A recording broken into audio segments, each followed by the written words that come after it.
Social media पर एक तस्वीर खूब ज्यादा शेयर की जा रही है और विरोधी उस तस्वीर को लेकर के भयंकर हमलावर नजर आते हैं पुलिस पर, योगी सरकार पर और चढ़ावा चोरी मामले को लेकर के मानो एक नया मोड़, एक नया विवाद खड़ा कर दिया जाता है। 2027 के चुनाव से इसको जोड़कर देखा जा रहा है। दरअसल इसे एक बड़ा संदेश भी माना जा रहा है जातीय समीकरणों को साधने के लिहाज से। पहले ये तस्वीर देखिए। इस तस्वीर में आपको एक शख्स जमीन पर बैठा नजर आएगा और इसी तस्वीर को शेयर करके अखिलेश यादव लिखते हैं कि हाथा नहीं भाता।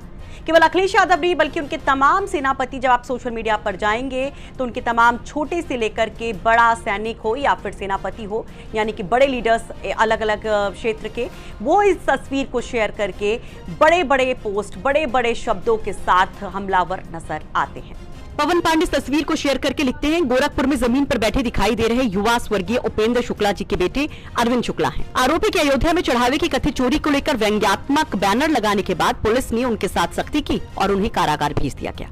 स्वर्गीय उपेंद्र शुक्ला जी ने गोरखपुर मंडल में भारतीय जनता पार्टी को मजबूत करने में महत्वपूर्ण भूमिका निभाई थी। आज उसी परिवार को अपमान, उत्पीड़न और परेशानियों का सामना करना पड़ रहा है। ऐसे में गंभीर सवाल उठना स्वाभाविक है कि क्या उत्तर प्रदेश में मुखर ब्राह्मण नेतृत्व और असहमति की आवाज को योजनाबद्ध तरीके से दबाया जा रहा है। वहीं सपा के विधायक संतोष पांडे लिखते हैं, ब्राह्मण विरोधी भाजपा सरकार। गोरखपुर में जमीन में बैठे दिख रहे युवा स्वर्गीय उपेंद्र शुक्ला जी के बेटे अरविंद शुक्ला हैं। आरोप है कि अयोध्या में चढ़ावे की कथित चोरी पर व्यंग्यात्मक बैनर लगाने के बाद पुलिस ने उनके साथ सख्ती की, उन्हें कारागार भेज दिया गया।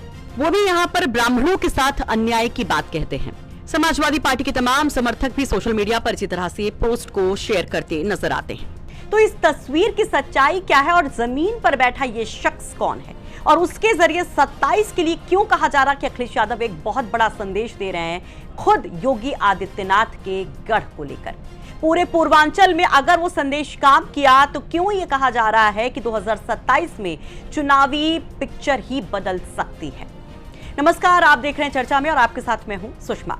दरअसल ये जो तस्वीर आप देख रहे हैं उसमें जमीन पर बैठा एक शख्स जो है वो गोरखपुर के एक कद्दावर नेता रहे, बीजेपी के कद्दावर नेता रहे उपेंद्र शुक्ला के बेटे हैं। अरविंद उपेंद्र शुक्ला इनका नाम है।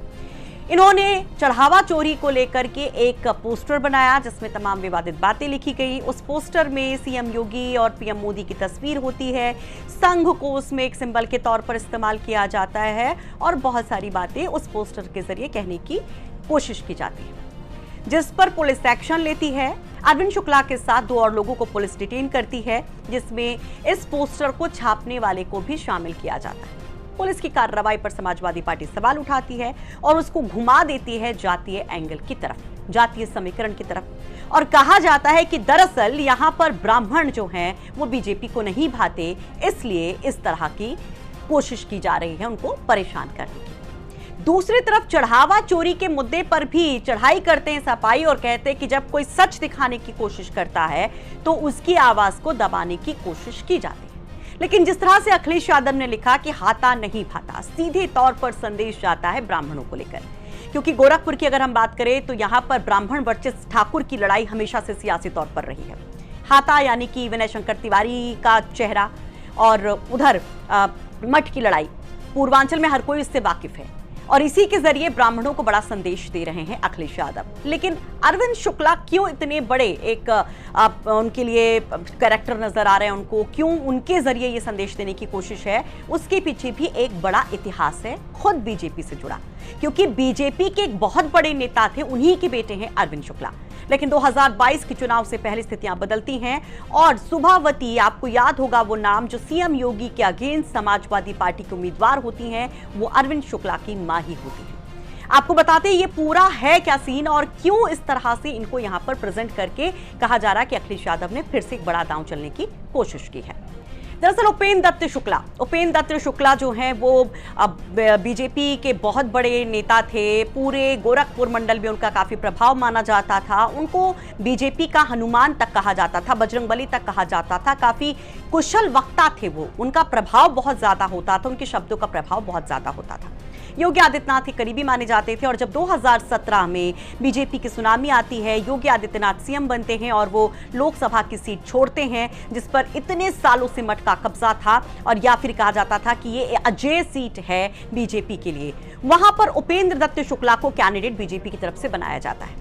लेकिन अखिलेश यादव वहां पर तमाम समीकरणों को मानो पलट देते हैं और एक बहुत बड़ा सेटबैक बीजेपी को लगता है जब गोरखपुर की यह सीट लोकसभा की बीजेपी हार जाती है। संजय निषाद के बेटे प्रवीण निषाद यहां पर जीतते हैं क्योंकि उस समय संजय निषाद और अखिलेश यादव का गठबंधन होता है। उसके बाद बहुत सारी चर्चाएं सोशल मीडिया पर भी हुई, सियासी गलियारे में भी हुई कि कैसे मठ की ये सीट उसके हाथ से निकल गई, क्या वजह थी। ये चर्चाएं चल ही रही होती हैं। इन सब के बीच में हाशिए पर जा रहे होते हैं उपेंद्र दत्त शुक्ला। 2020 में हार्ट अटैक से उनका निधन होता है, जिसके बाद काफी गंभीर आरोप परिजन लगाते हैं। सुभावती जो कि उपेंद्र दत्त शुक्ला की पत्नी थी, अरविंद शुक्ला जो उनके बेटे थे, वो कहते हैं कि दरअसल उपेंद्र दत्त शुक्ला की निधन पे कोई बीजेपी का बड़ा नेता वहां पहुंचा तक नहीं शोकाकुल परिवार से मिलने के लिए। 2022 का चुनाव नजदीक था और अचानक से खबर आती है कि उपेंद्र दत्त शुक्ला, जिनकी पूरी जिंदगी बीजेपी में गुजरी, उनका परिवार शामिल हो गया है समाजवादी पार्टी में। समाजवादी पार्टी में न केवल ये शामिल होते हैं बल्कि अखिलेश यादव यहां पर एक बड़ा दांव लगाते हैं। सुभावती को गोरखपुर सदर से कैंडिडेट बनाते हैं। ये वही सीट थी जहां से 2022 के चुनाव में योगी आदित्यनाथ पहली बार विधानसभा का चुनाव लड़ रहे थे। उनके सामने सुभावती शुक्ला होती हैं। खुद अखिलेश यादव सुभावती शुक्ला के लिए प्रचार करते हैं।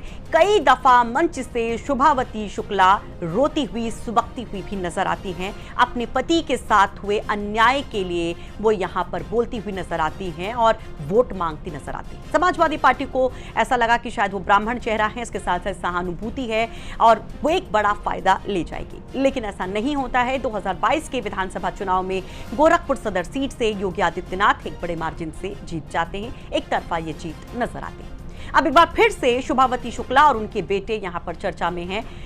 आपको अगर हम उपेंद्र दत्त शुक्ला के बारे में और कुछ जानकारी दें तो उपेंद्र दत्त शुक्ला की बात करें तो वो बीजेपी के प्रदेश उपाध्यक्ष भी रह चुके थे और गोरखपुर के क्षेत्रीय अध्यक्ष भी रह चुके थे, यानी कि एक बड़ा उनका नाम था पूरे गोरखपुर मंडल में। अब एक बार फिर से उनको जिस तरह से यहाँ लाया जा रहा है, क्या उसका फायदा वाकई में समाजवादी पार्टी को मिलेगा? क्योंकि लगातार ब्राह्मणों को संदेश देने की कोशिश अखिलेश यादव कर रहे हैं। 22 में भी हालांकि कोशिश की गई थी लेकिन वो कारगर नहीं हुई थी। लेकिन 27 में क्या वाकई में ब्राह्मण यहाँ पर एक बड़ा उलटफेर करेगा, खासतौर पर गोरखपुर और उसके आसपास के जिलों में? आप इस पर क्या कहेंगे? अपनी राय कॉमेंट बॉक्स में जरूर रखिए। ये रिपोर्ट तैयार करने में हमारी मदद की है गोरखपुर से हमारे सहयोगी गजेंद्र त्रिपाठी ने। पवन जी, एक बात होती है, क्या आपको कभी ऑफर नहीं आया बीजेपी की तरफ से? बहुत बार आया। आया। कैसा आया? आया। क्या ऑफर आया? आया, हमने बताया था राष्ट्रीय अध्यक्ष जी को। आया। किस तरह का ऑफर आया? मतलब सब आया, विधायक मंत्री सब आया।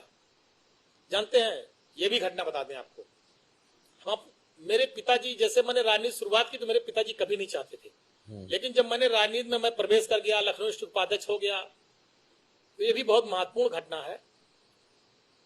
नेताजी का फैजाबाद आगमन था,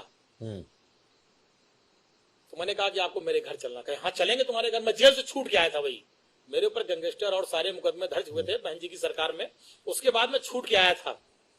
तो मैंने कहा आपको मेरे घर चलना। कहे चलेंगे। नेताजी मेरे घर आए, अंगूरीबाग कॉलोनी में। मेरी माता जी ने खाना बनाया था। नेताजी ने, जो मेरी माताजी ने बनाया था, पूड़ी सब्जी, दही कचौड़ी, दही बड़ा जो था सब खाया। नेताजी ने बैठ के पूरा आराम से सब खाया और खाने के बाद कहा कि और कुछ बना है?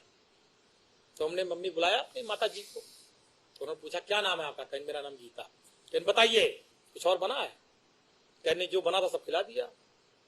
फिर उन्होंने, मेरी माताजी ने कहा नेताजी से, ये पढ़ते लिखते नहीं है, क्या होगा इनका? नेताजी ने कहा पवन के कारण आज मुलायम सिंह यादव इस दरवाजे पर आए हैं और देखना वो एक दिन वो भी आएगा। आज मेरे आने पे डीएम कप्तान बाहर खड़े हैं, एक दिन पवन भी आगे जाएगा, डीएम कप्तान भी बाहर खड़े होंगे, पवन बड़ा आदमी नेता बनेगा। और मुझे नेताजी ने बनाया, उस स्थान पे पहुंचाया। ऐसे थे धरती पुत्र मुलायम सिंह यादव जी। तो उसी दिन से मेरी माता पिता, मेरे पूरा परिवार का एक लगाव है नेताजी के परिवार से। जब ये सब बातें आई कुछ लोगों ने कि भाजपा वाजपा ये सब, तो मेरे पिताजी ने तुरंत मुझको फोन किया, कहा जीवन में भूल न करना, जीवन में गलती न करना। ये चीजें मेरे पिताजी ने बहुत सख्ती से मुझसे बात कही थी, मैं बहुत ईमानदारी से आपसे कह रहा हूं।